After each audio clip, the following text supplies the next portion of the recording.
Hello and welcome to another episode of the Cellcast. The animated series. Joining me today is a man who needs to learn a little bit of patience, Jacob.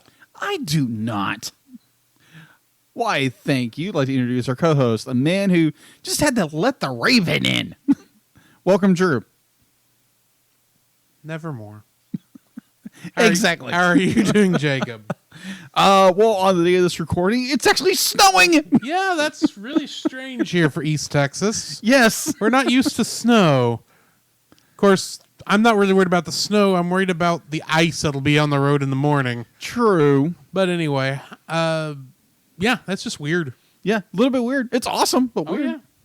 Yeah. Okay, so today we are reviewing Season 1, Episode 12 of Thundercats 2011, Into the Astral Plane. So why don't you tell us a little bit about that, Jacob?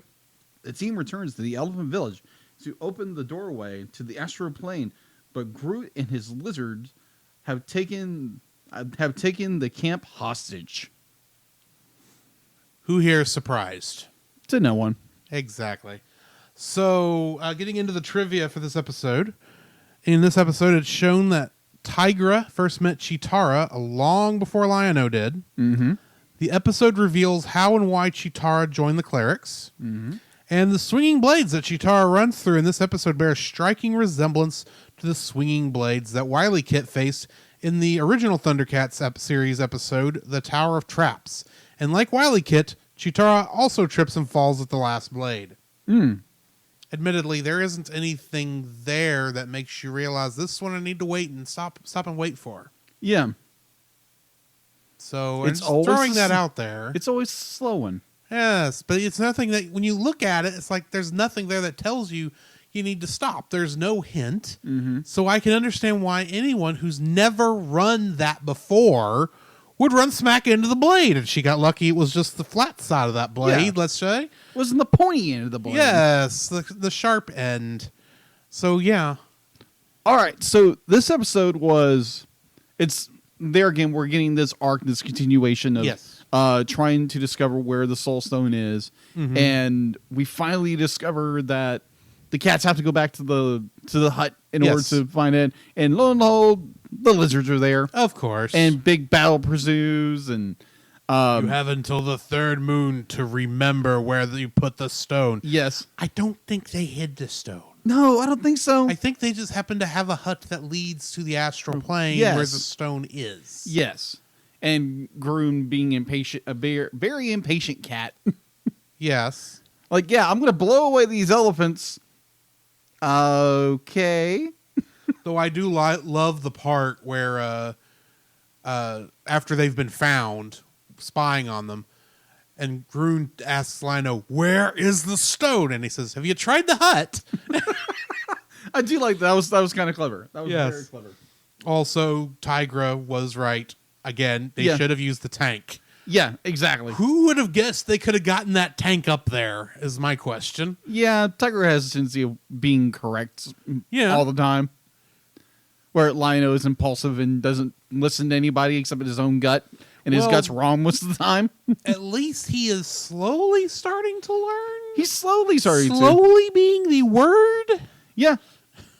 Hey, sometimes lessons take time. Apparently. So, I want to talk about something interesting. This episode far predates another movie we know, a movie that we both have watched that also deals with the astral plane that some might call strange. Oh.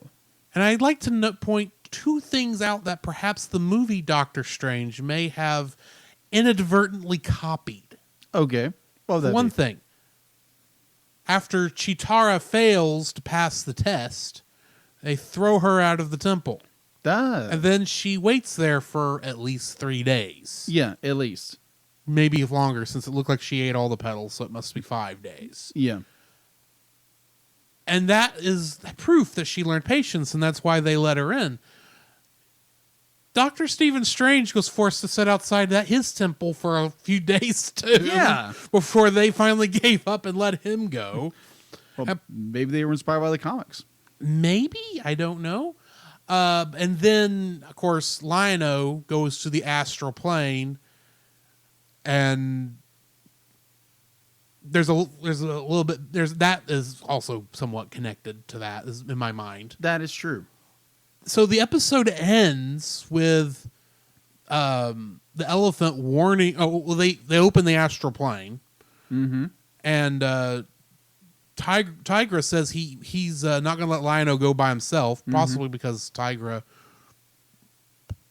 still doesn't want Lion-O to have any of the glory. Any of the glory of being the hero. Yeah, that could be a problem. He'll learn about that later on. Eventually.